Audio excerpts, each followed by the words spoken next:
మనకి కాంప్లెక్స్ నెంబర్స్లో sum the most important sum 8 marks ఇచ్చే ఛాన్స్ ఉంది. If Z1 and Z2 are two non-zero complex numbers satisfying Z1 plus Z2 mod Z1 plus Z2 equal to mod Z1 plus Z2, then show that arg Z1 minus arg Z2 equal to 0. So మనకి ఇక్కడ Z1 plus Z2 bar equal to Z1 plus Z2, squaring on both sides, squaring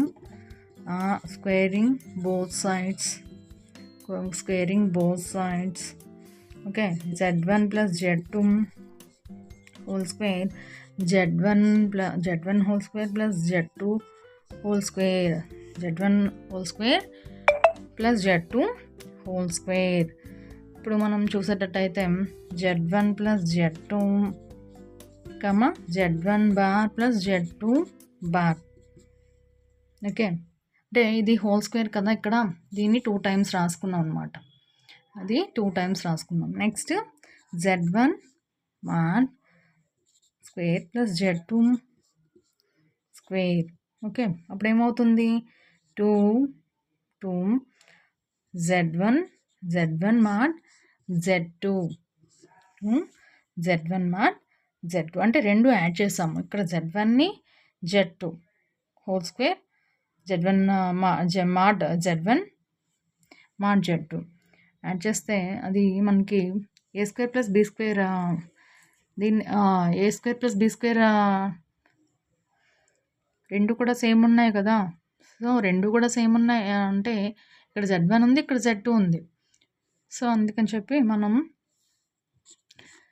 A plus b whole square formula apply చేసుకుని మనం ఇక్కడ a plus b whole square formula apply చేస్తే మనకి ఇది అనేది step వచ్చింది. నెక్స్ట్ స్టెప్ చూస్తే Z1 mod Z2 mod plus Z1 Z2 mod plus Z2 Z1 mod, Z1 square plus Z2 whole square plus 2 Z1 Z2 mod, okay. Next ఇక్కడ చూసేటట్టయితే Z1 Z2 plus Z2 Z1 bar equal to 2 Z1 and Z2, okay. ఇప్పుడు మనకి ఇది ఎలా వచ్చింది అంటే a plus b whole square ఫార్ములానే మనం స్ప్లిట్ చేసుకుని దాన్ని సింప్లిఫికేషన్ చేసుకుంటే మనకి ఆన్సర్ అనేది వస్తుంది అన్నమాట. So next Z1 plus Z2 దీన్ని కాంప్లెక్స్ నెంబర్లో ఏమని తీసుకోవచ్చు, Z1 plus IY1, okay.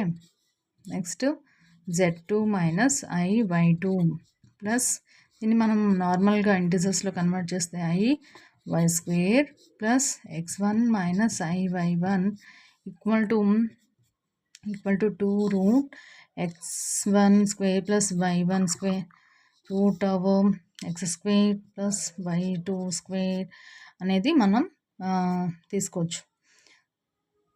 Into ఇంకేముండిపోయింది Y2 Y1 X2 whole square equal to 0.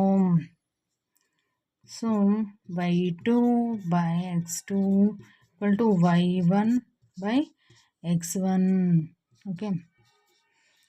Organ Z1 minus ఆర్గన్ Z2 ఈక్వల్ టు 0 అనేది మనం సొల్యూషన్ అనేది చేసుకున్నాం అన్నమాట.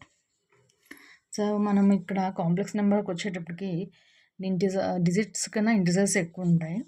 సో ఇంటిజర్స్ మనం డిజిట్స్ని సింప్లిఫికేషన్ చేసేటప్పుడు కొంచెం ఈజీగా అనిపిస్తుంది, బట్ ఇంటిజర్స్ని మనం క్యాల్కులేషన్ చేసేటప్పుడు మనకి డిఫికల్టీ అనే కొంచెం థాట్ అనేది ఉంటుంది. సో మీరు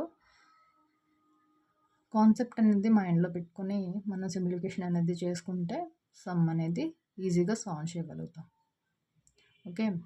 the important question complex numbers maths 2A satisfy the so please like, share and subscribe. Thank you.